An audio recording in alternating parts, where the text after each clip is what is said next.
Dalam nama Bapa dan Putra dan Roh Kudus. Amin.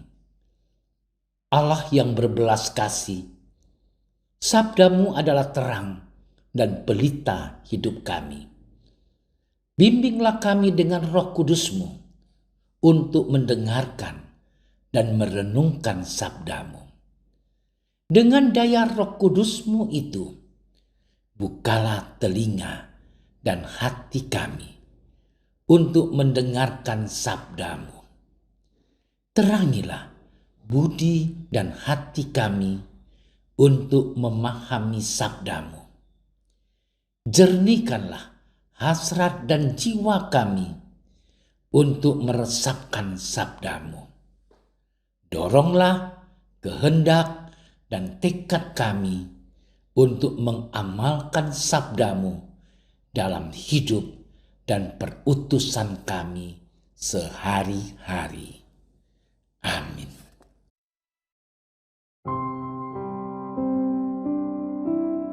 Waktu bergantung di salib, di dekat salib itu berdirilah Ibu Yesus dan saudara Ibu Yesus, Maria, istri Klopas dan Maria Magdalena. Ketika Yesus melihat ibunya dan murid yang dikasihinya di sampingnya, berkatalah ia kepada ibunya, "Ibu, inilah anakmu." Kemudian katanya kepada murid-muridnya, "Inilah ibumu." Dan sejak saat itu murid itu menerima Ibu Yesus di dalam rumahnya. Sesudah itu, karena Yesus tahu bahwa segala sesuatu telah selesai, berkatalah ia, supaya genaplah yang ada tertulis dalam kitab suci, "Aku haus." Di situ ada suatu bekas penuh anggur asam. Maka mereka mencucukkan bunga karang yang telah dicelupkan dalam anggur asam pada sebatang hisop, lalu mengunjukkannya ke mulut Yesus. Sesudah Yesus meminum anggur asam itu, berkatalah ia, "Sudah selesai." Lalu ia menundukkan kepalanya dan menyerahkan nyawanya. Karena hari itu hari persiapan, dan supaya pada hari Sabat mayat-mayat itu tidak tinggal tergantung pada kayu salib, sebab Sabat itu adalah hari yang besar, maka datanglah orang-orang Yahudi kepada Pilatus dan meminta kepadanya supaya kaki orang-orang itu dipatahkan dan mayat-mayatnya diturunkan. Maka datanglah prajurit-prajurit lalu mematahkan kaki orang yang pertama dan kaki orang yang lain yang disalibkan bersama-sama dengan Yesus.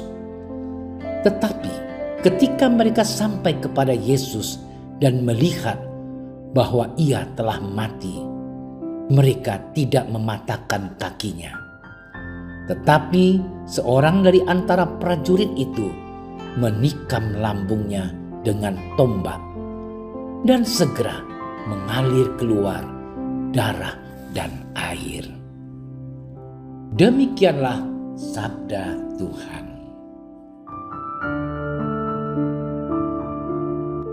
Saudara-saudariku yang dikasihi Tuhan, seorang wanita dari Amerika Serikat yang bernama Wilma Rudolph yang lahir prematur pada tahun 1940 pada bulan Juni.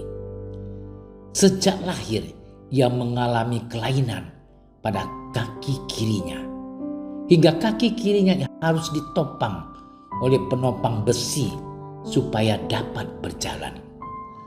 Dokter telah memvonisnya bahwa ia tidak akan bisa berjalan normal tanpa penopang.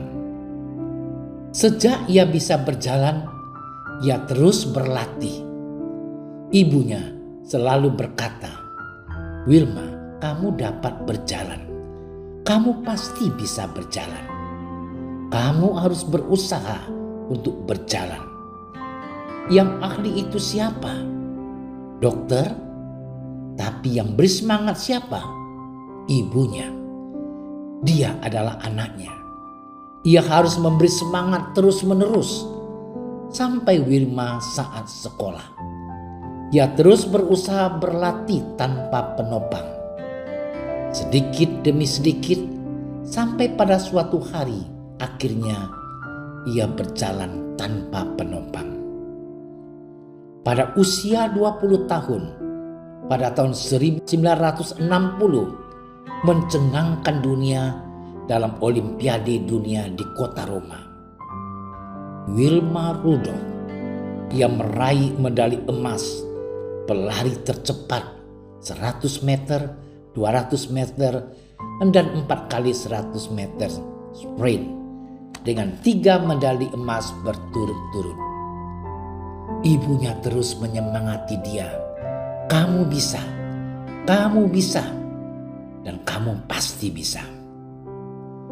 Saudara-saudariku yang dikasihi Tuhan, terkadang kita mengalami masalah berat seperti patah hati, ditipu, dikhianati, atau gagal, jatuh, sakit, bahkan cacat. Mungkin kita pusing, pikiran kita buntu, hati menjadi kaku, dan perasaan menjadi beku. Di tengah ketidaksanggupan kita, pada saat itu sebenarnya kita justru membutuhkan kehadiran pribadi yang mampu memberi semangat, yang biasanya juga didapat dari keluarga dan dalam komunitas. Saudara-saudariku yang dicintai Tuhan, dalam bacaan Injil diceritakan pada saat menjelang wafatnya di kayu salib, Maria dan Yohanes bersama dengan beberapa orang lain berada di kaki salib untuk memberi kekuatan kepada Yesus. Namun yang terjadi justru sebaliknya. Yesus malah menghibur dan memberi mereka kekuatan. Yesus berkata kepada Bunda Maria, katanya, inilah anakmu. Hal ini menunjukkan bahwa sejak waktu itu Maria mendapat kepercayaan dari Yesus untuk memperlakukan mereka yang percaya kepada Yesus sebagai anak-anaknya. Yesus juga menyerahkan ibunya kepada Yohanes. Katanya, inilah ibumu. Hal ini menunjukkan bahwa Yesus dengan penuh hati menyerahkan ibunya menjadi ibu dari para rasul. Bukan hanya kepada Yohanes atau para rasul pada waktu itu, melainkan juga kepada semua orang yang percaya kepada Yesus. Saudara-saudariku yang terkasih dalam Tuhan, hari ini gereja kita memperingati Santa Perawan Maria sebagai Bunda Gereja. Maria adalah ibu Yesus. Maria dipilih oleh Allah untuk mengandung dan melahirkan Yesus. Bunda Maria yang melahirkan Kristus Sang Hidup, yang memberi hidup kepada dunia, maka Bunda Maria juga secara tidak langsung berperan serta dalam memberikan hidup kepada dunia. Ia juga dapat dikatakan sebagai yang mengandung dan melahirkan para murid Yesus, yakni gereja. Maka tepatlah waktunya kepada murid-murid yang dikasihinya yang mewakili gereja. Yesus berkata, inilah ibumu. Saudaraku yang terkasih, Maria dengan setia dalam menaati kehendak Allah. Kita diajak untuk meneladani kerendahan hati Bunda Maria sebagai murid-murid Kristus. Kita diajak untuk selalu menghormati Bunda Maria. Bunda Maria selalu memperhatikan kita, melindungi kita, dan mendengarkan kita. Tidak ada yang mustahil yang bisa kita wujudkan dalam hidup kita. Seperti Wilma Rudolph, dia percaya yang tak mungkin terjadi karena dia punya keyakinan Tuhan membimbingnya. Dia pasti bisa. Kita pun demikian, saudara-saudariku yang terkasih. Dalam peristiwa di bawah salib, Yesus menghendaki Maria sebagai ibu rohani kita semua, maka marilah kita berdoa bersama Bunda Maria agar Yesus senantiasa mendengar doa-doa kita dan memberikan kita kekuatan dalam menghadapi cobaan. Kita pasti bisa. Selamat bermenung. Tuhan memberkati kita. Ya Bapa, Engkau telah menyerahkan Maria sebagai ibu kami. Jadikanlah kami sebagai anak-anak-Nya, menjadi murid yang dikasihi Yesus dan menghormati Maria sebagai Bunda Gereja dan Bunda kami. Amin. Kami berdiri di hadapan-Mu, ya Roh Kudus. Pada saat kami berkumpul di dalam nama-Mu, bersama-Mu sendiri yang membimbing kami, membuat diri-Mu nyaman, berdiam di hati kami.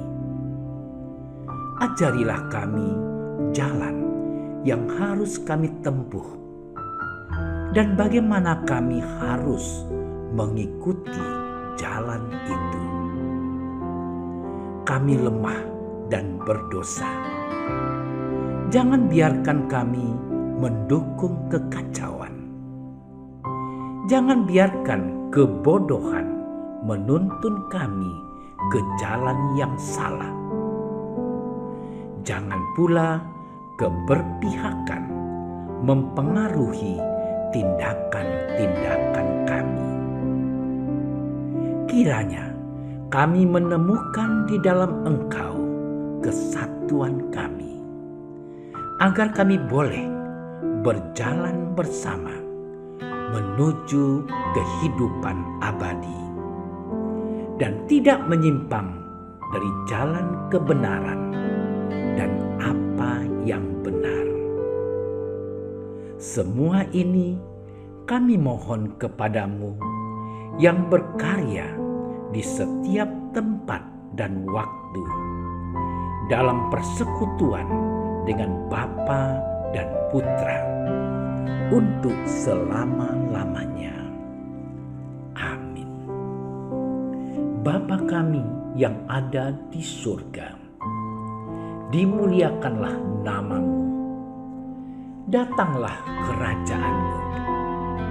Jadilah kehendak-Mu di atas bumi seperti di dalam surga.